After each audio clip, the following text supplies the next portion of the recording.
Hello, Periscope.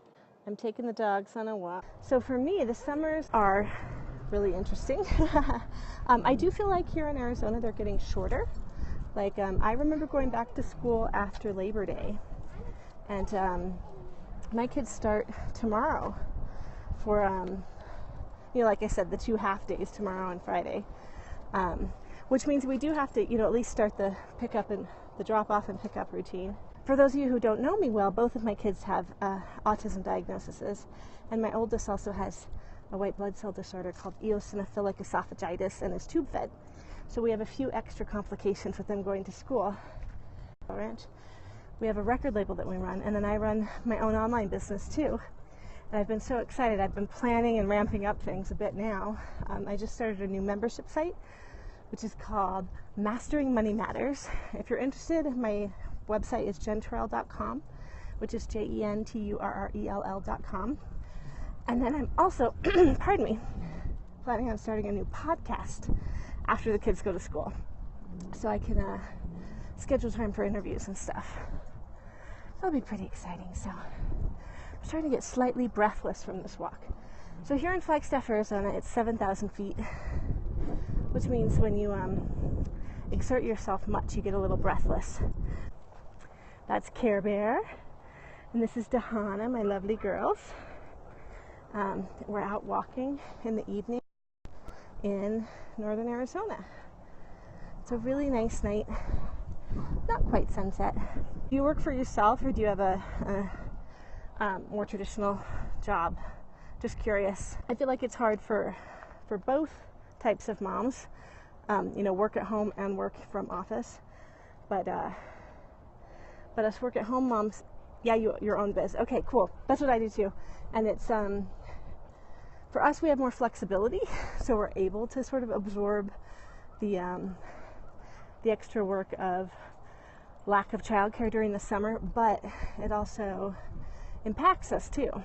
We may not have bosses penalizing us for having to take time off to take care of kids, but we also aren't getting our work done and getting paid for the work that we do during that time. So actually I was researching an article that I think I was sending it to 40% and Rising. Do you know that?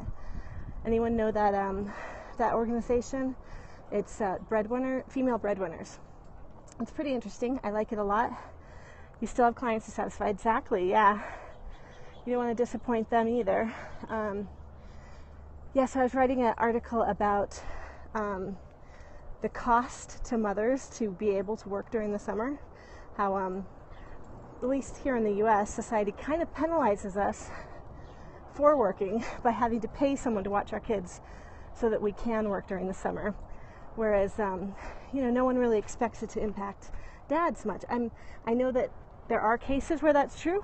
There are some men who are the stay-at-home dads, and sometimes dads try to take up some of the slack. But it's rare you hear, like in all the mom discussion groups I'm in, as summer approaches, everyone freaks out, and it's like, I'm trying to get my kids signed up for camp. Why is there this 2-week gap between school getting out and camp starting? And do we have to hire a nanny?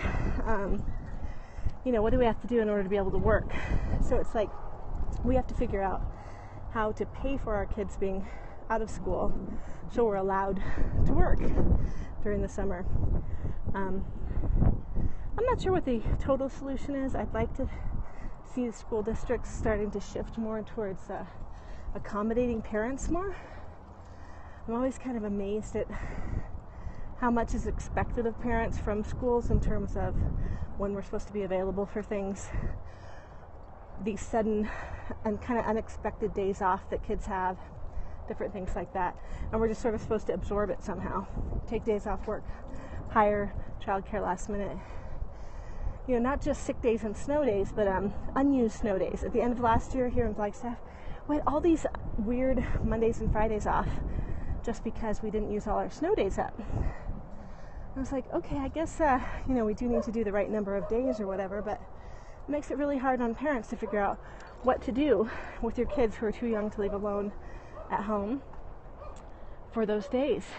So, that was pretty much what I wanted to talk about on the scope, is just what we moms have to do to be able to work in the summer, and then how touching and exciting and poignant it is when school is back in, especially with my preschooler going to kindergarten. Such a big milestone for her, but I also feel like it's a huge milestone for me.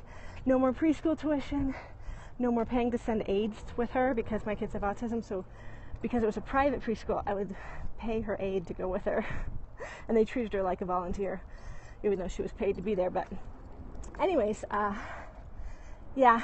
Okay, well, that's it. Thank you so much for joining me. It was great to talk to you guys.